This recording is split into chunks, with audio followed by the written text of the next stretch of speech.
¿Qué es la historia humana? Es un registro de los vencedores, de poder y propósito. La evolución, la agricultura, la revolución y así sucesivamente. La mayoría están al menos vagamente familiarizados con estos conceptos. Pero, ¿y si no es tan simple? ¿Y si las historias de los antiguos, cuentos de dioses y ángeles, de gigantes y desastres, son más literales de lo que pueden parecer a primera vista? Mira más de cerca, y una historia alternativa de la raza humana puede ser revelada. Una que cambia totalmente el conocimiento convencional y la historia del poder. Esta es una historia alternativa que ha sido censurada fuera del entendimiento humano, en su mayoría olvidada o ignorada, hasta ahora.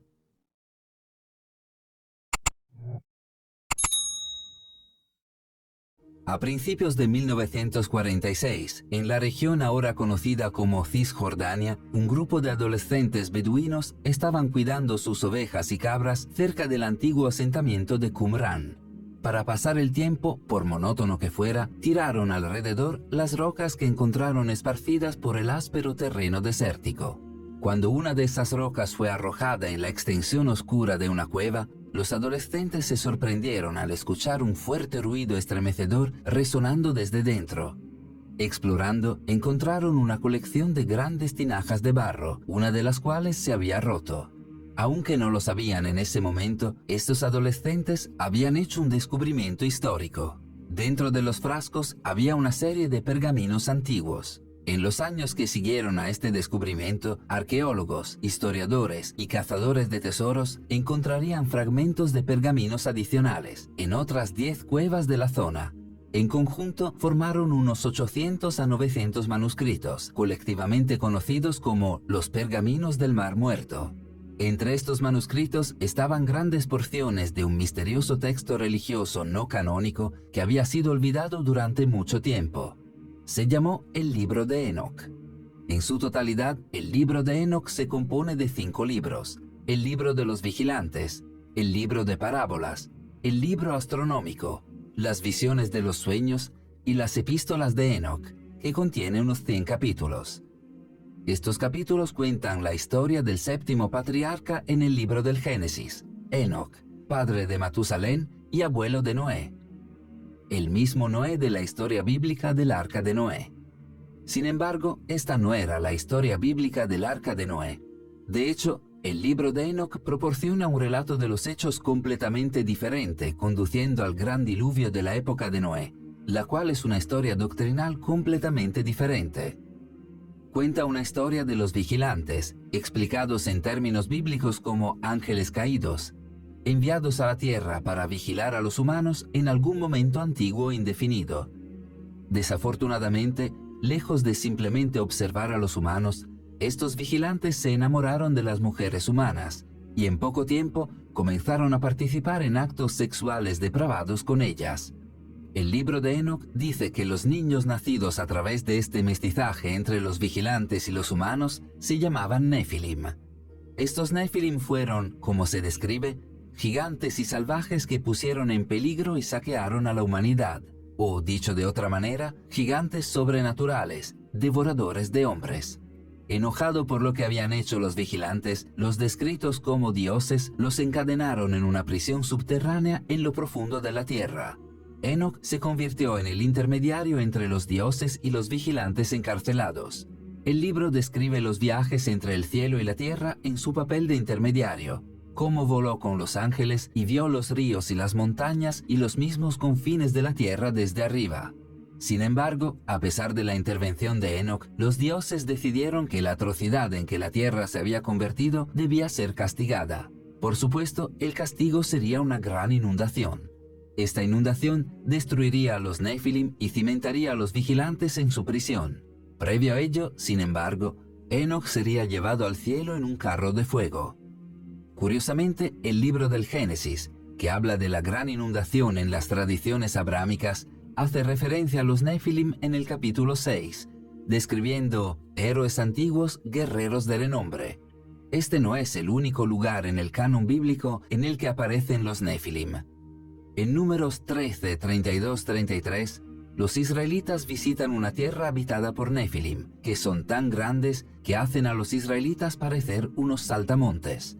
Por supuesto, muchas cosas en la Biblia se ven en los tiempos modernos como alegóricas, es decir, más como un mito filosófico que un registro histórico.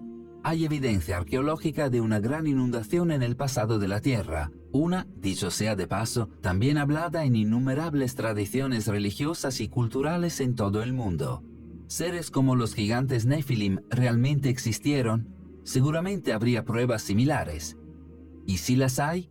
En nuestro video documental de 30 minutos sobre gigantes, en el cual vinculamos la descripción y comentarios, destacamos docenas de historias de enormes esqueletos desenterrados en América del Norte, junto con muchos artículos periodísticos de finales del siglo XIX y principios del XX que sugieren que gigantes antiguos eran de hecho reales y coexistieron con los primeros humanos.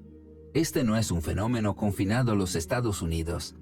Del mismo modo, enormes esqueletos se han encontrado en la selva amazónica, África y otros lugares. De hecho, historias de gigantes impregnan la historia y las tradiciones humanas.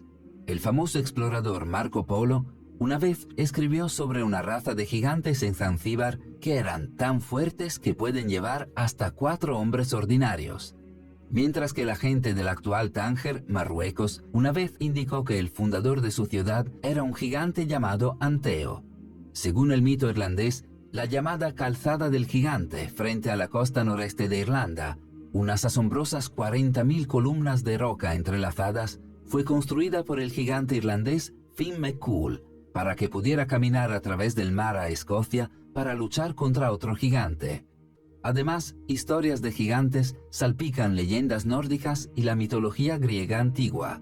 Quizás si los gigantes existieron, como estos registros a través de innumerables culturas sugieren, entonces el libro de Enoc es menos alegórico de lo que podría parecer originalmente, menos mito fantástico y más arraigado en la historia real. Es interesante tener en cuenta que durante siglos, el libro de Enoc fue una parte importante tanto para las tradiciones religiosas cristianas como judías. Muchas de las sectas, si no la mayoría, aceptaron el libro como escritura. Además, algunos incluso han sugerido que el libro de Enoc fue la inspiración para el libro del Génesis, debido a sus muchos paralelismos e historias superpuestas. La pregunta es, pues, ¿qué pasó? ¿Por qué el libro de Enoc no es parte de la Biblia? Para responder a esto, debemos regresar a los primeros siglos después de la muerte de Jesucristo, lejos del rígido canon de 39 libros del Antiguo Testamento y 27 del Nuevo Testamento que conocemos hoy como la Biblia. Originalmente hubo numerosos evangelios y textos religiosos que formaban el amplio espectro de la tradición cristiana. Como la religión cristiana creció después de la muerte de Jesús, la floreciente iglesia cristiana necesitaba saber qué textos debían leerse y seguirse, qué enseñanzas debían aplicarse, qué textos se considerarían aceptables y divinamente inspirados. La iglesia necesitaba, por diversidad, crear uniformidad, necesitaban un canon oficial. En una historia popularizada en los tiempos modernos por la obra fundamental de Dan Brown, El Código da Vinci, se recuerda que esta canonización sucedió, algo nefastamente, en el Concilio de Nicea en el siglo IV. Allí, según la historia, el emperador Constantino y otras autoridades eclesiásticas de alto rango dieron forma al canon cristiano para ajustarse a su propia agenda secreta. Desafortunadamente, esto no es históricamente exacto. El Concilio de Nicea no determinó el canon cristiano oficial. No culpes a Dan Brown. El famoso filósofo Voltaire hizo una afirmación similar en el 1700. Pero mientras la historia puede no ser exacta en los hechos, es exacta en cierto sentido. Miembros de alto rango de la Iglesia ciertamente escogieron y eligieron qué incluir en el canon bíblico oficial. Discutieron, tiraron de los hilos, echaron a sus oponentes como herejes y casi con certeza buscaron expandir su propio poder. Simplemente no tuvo lugar en un solo consejo, sino más bien como un proceso mucho más largo entre los siglos I y IV. Generalmente se entiende que a finales del siglo IV, el proceso fue completado y la Biblia se estableció oficialmente sin el libro de Enoc. ¿Cómo podría algo tan influente, sino vital, como el libro de Enoc, haber quedado fuera? Para responder a esta pregunta, uno podría examinar otros evangelios que también fueron censurados del producto final. Considera el Evangelio de Pedro, un fragmento del cual fue encontrado en Egipto en 1886, que cuenta la historia perdida de un Jesús resucitado que sale de su tumba y cuenta con 2 ángeles gigantes y una cruz flotante que habla. Y oyeron una voz desde los cielos diciendo: «Tú les has predicado a los que duermen». Y se escuchó una respuesta desde la cruz: «Sí». O considera el Evangelio de María, esa obra notoria en que María Magdalena se nombra no solo como uno de los discípulos de Jesús, pero su favorito, tal vez incluso su esposa. Dentro de este Evangelio pregunta el discípulo Pedro por qué él y los otros discípulos deberían escuchar a María, una mujer, a lo que Mateo responde: «Si el Salvador la hizo digna, ¿quién eres entonces por tu parte para hacerla a un lado? Seguramente el Salvador la conoce muy bien, es por eso que la ha amado más que a nosotros». Como el libro de Enoc, estos evangelios dicen historias extraordinarias que desafían a la historia. Quizás entonces no debería sorprendernos que estos textos fueron censurados por los primeros corredores del poder del canon cristiano oficial. Es lógico que el libro de Enoc pueda haber sido totalmente olvidado si no fuera por su supervivencia en pequeñas sectas ortodoxas de los judíos etíopes. De hecho, la única versión premoderna del texto fue escrita en Ge'ez, una lengua africana antigua. Fue esta versión que Richard Lawrence, el arzobispo de Cashel, utilizó en 1821 para producir la primera traducción al inglés del libro, la versión utilizada para informar del estudio de los pergaminos del Mar Muerto. Curiosamente, aunque el libro de Enoc fue omitido del canon cristiano establecido y posteriormente olvidado en todos menos los más oscuros rincones de la tradición religiosa y estudio teológico, la Biblia contiene numerosas referencias al mismo. Hay referencias a los Nefilim en Génesis y Números. El Génesis también contiene un recuento extenso del linaje de Enoc. El libro de Hebreos describe cómo Dios se había llevado a Enoc. Aparentemente una referencia a él siendo llevado al cielo en un carro de fuego antes del gran diluvio. Judas, mientras tanto, contiene un párrafo completo transcrito casi palabra por palabra de Enoc, sugiriendo que el libro puede, de hecho, haber servido como inspiración temprana para textos bíblicos canónicos.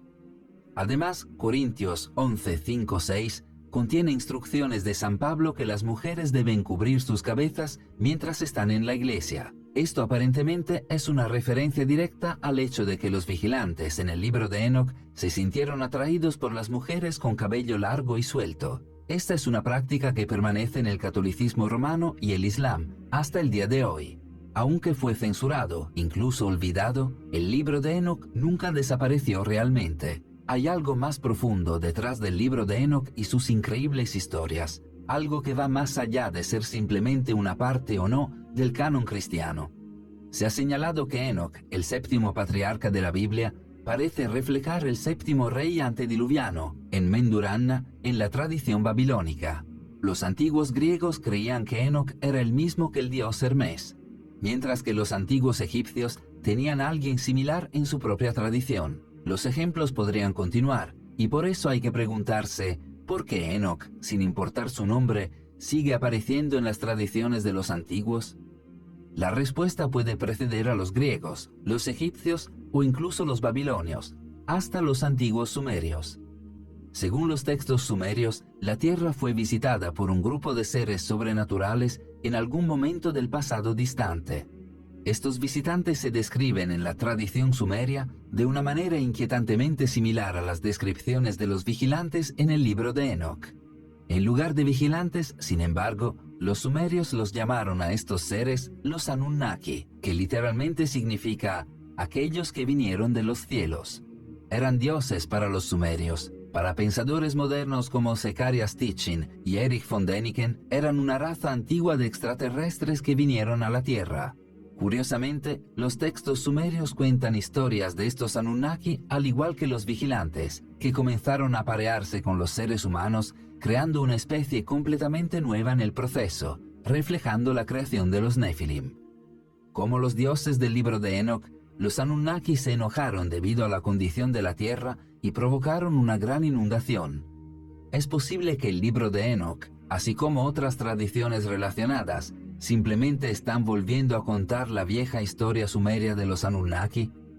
Considera la revolución agrícola, que comenzó alrededor del 10.000 a.C., tiempo durante el cual los seres humanos pasaron de un estilo de vida de caza y recolección a uno de agricultura y asentamiento. Según registros históricos, ya en 9500 a.C., en lo que hoy es el Kurdistán moderno, cebada, trigo y centeno estaban siendo cultivados.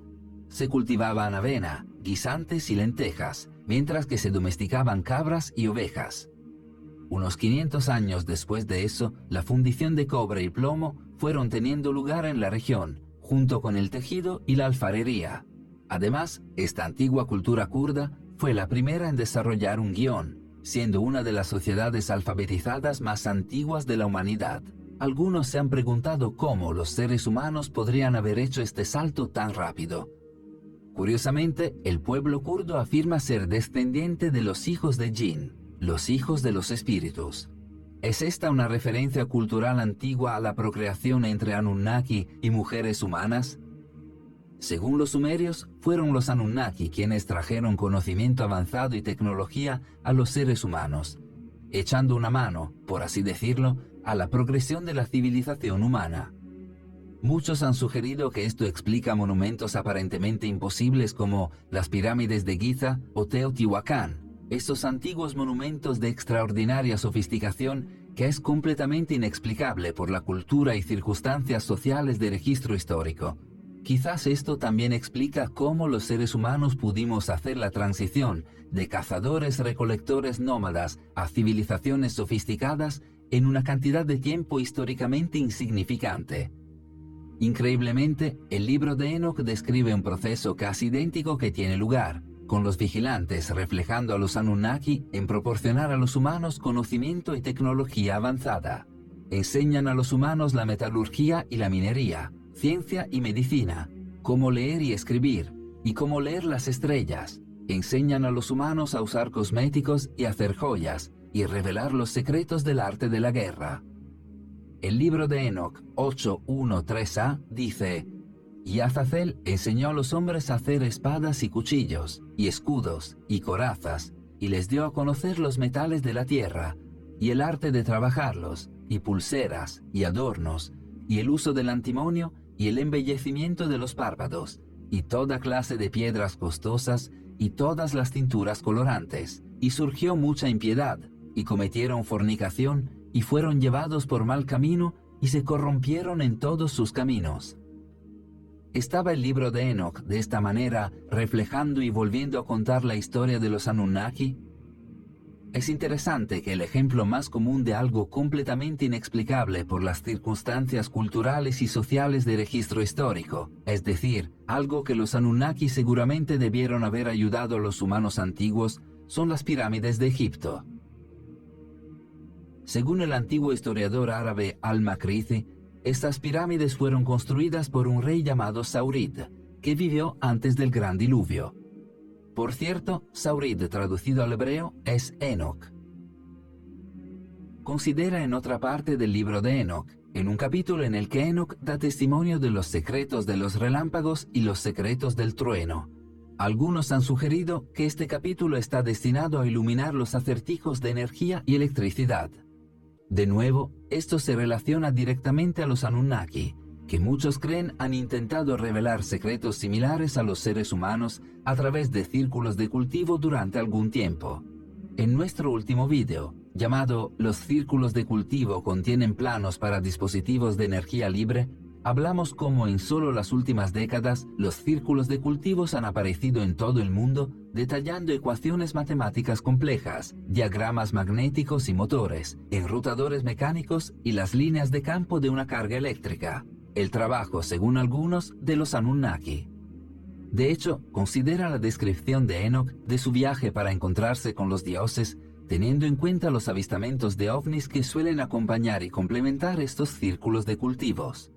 «Me llevaron a una especie de palacio flotante», dijo Enoch. «Era enorme, como vidrio tallado. El piso tenía placas de vidrio. A través del suelo se podían ver las estrellas que estábamos cruzando. Con esto en mente, Uno podría preguntarse si el carro de fuego que se llevó a Enoch antes del gran diluvio no fue de hecho una nave espacial extraterrestre. Puede parecer difícil de creer que historias tan alucinantes como estas, de vigilantes y Anunnaki y gigantes Nephilim, historias que impregnaron culturas antiguas durante miles de años, puedan olvidarse a tal grado. Los sumerios borrados del panteón de civilizaciones antiguas, el libro de Enoch censurado del canon bíblico. Sin embargo, dada la forma en que estas historias reforman fundamentalmente la historia humana y redefinen lo que son los seres humanos, su exclusión quizás no sea una sorpresa. Sin embargo, tal vez estas historias no fueron de hecho totalmente borradas. Considera la conocida historia bíblica de Adán y Eva y el huerto del Edén. No lo leas literalmente ni filosóficamente, sino como una alegoría. Léelo metafóricamente. Dios crea a Adán para vigilar la tierra, así como los dioses lo hacen con los vigilantes en el libro de Enoch. De la costilla de Adán, Dios crea a Eva. Adán y Eva procrean, representando el mestizaje entre los vigilantes y las mujeres humanas. A Adán y Eva se les dice que pueden comer cualquier cosa que quieran en el huerto del Edén, excepto el fruto del árbol de conocimiento del bien y del mal. Por supuesto, comen del árbol del conocimiento, representativo de los vigilantes trayendo tecnología avanzada y conocimiento a los seres humanos que tal vez no estaban lo suficientemente evolucionados mentalmente como para manejarlos. Como al comer del árbol del conocimiento concedieron a Adán y Eva el conocimiento de Dios, también lo hizo el libro de Enoch al describir cómo los vigilantes revelaron los secretos eternos que fueron preservados para el cielo, los cuales los hombres se esforzaban por aprender. Leyendo la historia de Adán y Eva de esta manera, es fácil ver los paralelismos entre esto y el libro de Enoch. Y quizás ese sea el punto. Quizás la gente que escribió la historia de Adán y Eva estaba simplemente volviendo a contar las historias en el libro de Enoch a su manera, volviendo a contar la historia sumeria de los Anunnaki, como lo habían hecho muchas otras religiones y culturas antes que ellos, insertando esta pieza crucial de la historia humana alegóricamente en su propio canon religioso, para que estos registros antiguos pudieran seguir existiendo. ¿Qué es la historia humana? ¿Es lo que se entiende oficialmente en los libros de historia sancionados? ¿O es algo más profundo, algo más increíble, sí, tal vez olvidado? Quizás la respuesta ha estado oculta a plena vista todo el tiempo.